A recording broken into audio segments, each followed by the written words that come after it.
signaling them that Idlewild was not far away because they have just reached the last stop before taking a right turn off M37 North onto 8th Street in Baldwin.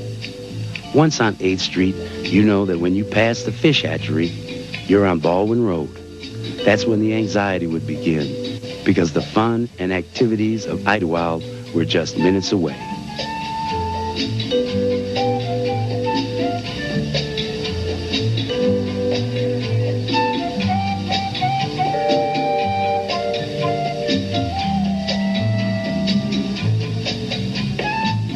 It was something that you'd never believe. It's stranger than fiction, some of it you think, you know?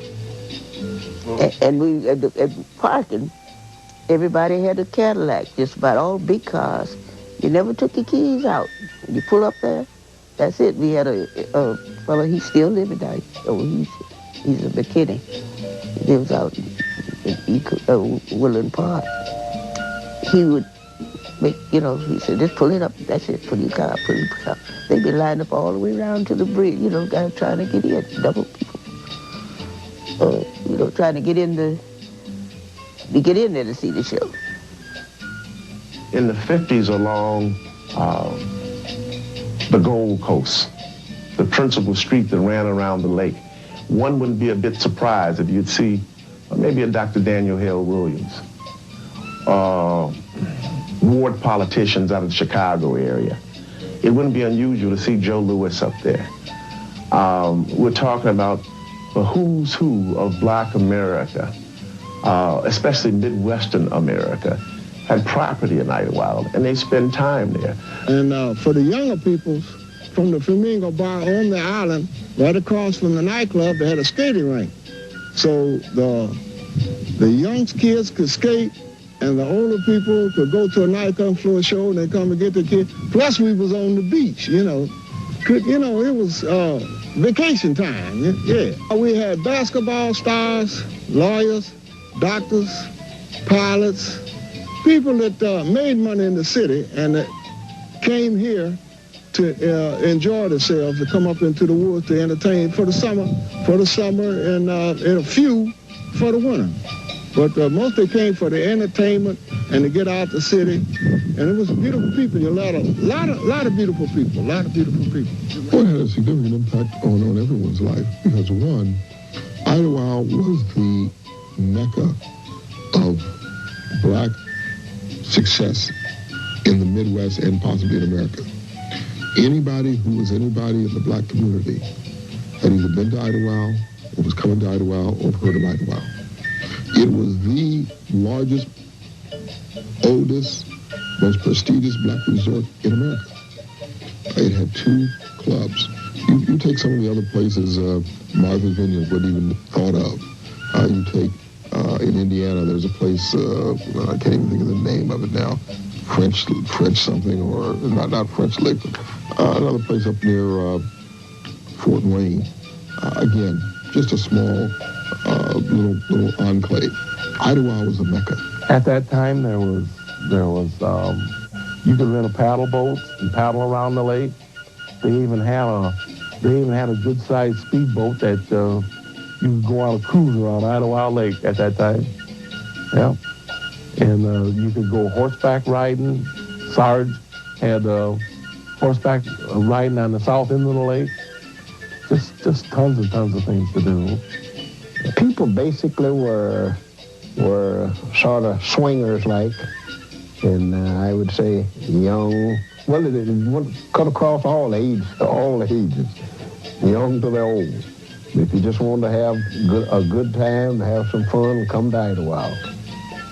Idlewild Week was when the clubs, specific clubs, came from each city, and then they commingled and gave parties and invited each other. Okay, so that was what happened at night. Cars were all over the place. But then after the club closed, you had to go to Club El Morocco. We stayed attended at Club El Morocco at 8 o'clock in the morning, go home and go to bed, and meet at the lake, on what we call the island, across from the Flamingo, at 3 o'clock every day. And that's where we would go for a little, just sit around and talk and play and run around.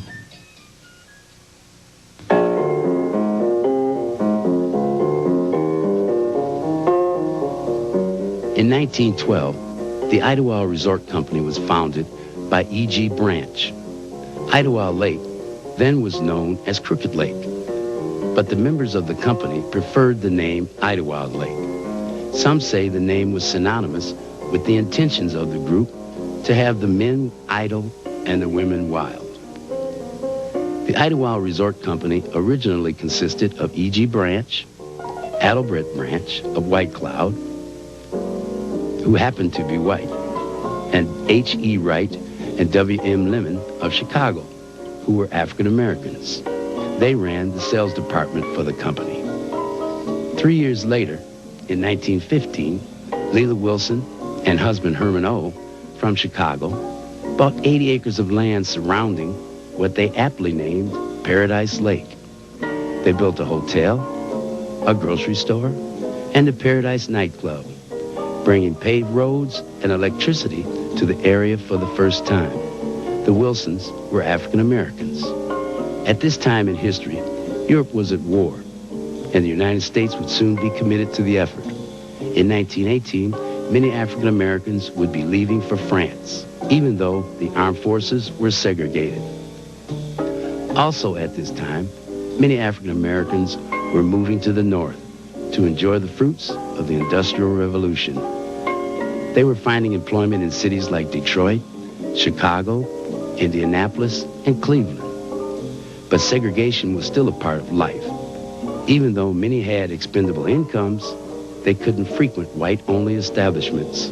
Thus, the beginning of Idlewild. This is Dr. Ben Wilson. Dr. Wilson is a professor of black studies at Western Michigan University in Kalamazoo, Michigan. Dr. Wilson has been involved with several projects on Idlewild, including publishing a book on the subject. Here, he expresses his views on how segregation helped to create this paradise called Idlewild. 50s and the 60s, because of the heinous Jim Crow system that was imposed upon black folk, a lot of African Americans saw Idlewild as an R&R, a rest and relaxation area, from racism and the hustle and bustle of urban city life, be it Chicago, Detroit, Milwaukee, or even Louisville, or Chattanooga. I mean, I can keep going on all kinds of cities because black folk came to the area. In the 50s, along the Gold Coast, the principal street that ran around the lake, one wouldn't be a bit surprised if you'd see maybe a Dr. Daniel Hale Williams, ward politicians out of the Chicago area. It wouldn't be unusual to see Joe Louis up there. We're talking about the who's who of black America, especially Midwestern America, had property in Idlewild, and they spend time there. Now, of course, if you were a poor indigent person living in Chicago or Detroit, and I could afford property in Idlewild, my peers would think that I was kind of hanky because I could go to Idlewild. During the 1950s and 60s, it was also like a vital stopping point on the Chitlin circuit for young black musicians, performers who were on the make, who were excluded from places like the Fountain Blue or excluded from Caesar's Palace. We're talking about the likes of people like a young man who just came out the Navy named Bill Cosby performing there, Sammy Davis Jr. when he was tap dancing with his uncle and his dad. Even before that, in the 20s, 30s, 40s, Ferdinand Fats Waller wrote a song called Michigan Waters Make Me Blue in Idlewild. Aretha Franklin, the Four Tops, Bebop Carter, Al Hibbert, a who's who of black entertainers spend time in Idlewild. So in the 50s and the 60s, Idlewild was popping. This is the Honorable Judge Ben Logan of Grand Rapids, Michigan. Judge Logan's father, Ben Logan Sr., was the last person to own the famous Flamingo Club. He talks about the impact segregation had on African Americans. Idlewild was the mecca of black success in the Midwest and possibly in America. Anybody who was anybody in the black community had either been to Idlewild or was coming to Idlewild or heard of Idlewild. It was the largest, oldest, most prestigious black resort in America. It had 2 clubs. You take some of the other places, Martha's Vineyard wasn't even thought of. You take, in Indiana, there's a place, I can't even think of the name of it now, French something, or not French Lake, but another place up near Fort Wayne. Again, just a small little enclave. Idlewild was a mecca. Anyone who was anyone, from Arthur Prysock to Jackie Wilson to Sarah Vaughan, Dinah Washington, the Four Tops, the Temptations, any entertainer who was worth his or her salt came through Idlewild. Partly because even the guy who's still around, I bet you he remembers Idlewild, James Brown, because James Brown has been to Idlewild, because there was no place for the black entertainer to go. There was the Chitlin Circuit, which was the little malls and palls around the country. Idlewild made an impact. And it made an impact when you came and saw the strong influence of African Americans running business, making money, judges, lawyers, politicians, numbermen, you name it. All type of businessmen. There were after-hour joints, there were legitimate businesses, and there were illegitimate businesses. There was all types of activity going on, but basically it was an experience in blackness. Other than being in Harlem in the 30s, 40s, and 50s, I don't believe there could ever be any experience as great as the experience in Idlewild. And it stays on your mind because it teaches you that you can overcome. It teaches you that there is power in blackness. Because keep in mind, in the 40s and 50s, a lot of individuals were trying to pass. And that shows you the mindset. Because, white was the power, and everybody was trying to straighten their hair with conch and all the rest of that crap to look white. High yellow was in. And until black power came, African-American sisters and brothers were catching hell. And as a practical matter, Idlewild helped strengthen the fact that being black is being right. The Idlewild Resort Company began organizing excursions from major cities in the Midwest, with as many as 100 people coming to see this place where colored people could hunt, fish, and enjoy the beaches. During this time, all of these amenities were off limits to them in their respective cities. After the visits, the IRC would send salesmen to those cities to sell lots and organize each city into a lot owners association, a tradition that has lasted to this day. Lots were 25 by 100 feet and sold for $35 each, with $6 down and $1 per week. Among the notables who helped settle Idlewild at this time were Dr. Daniel Hell Williams, who performed the first open heart surgery in Chicago in 1893.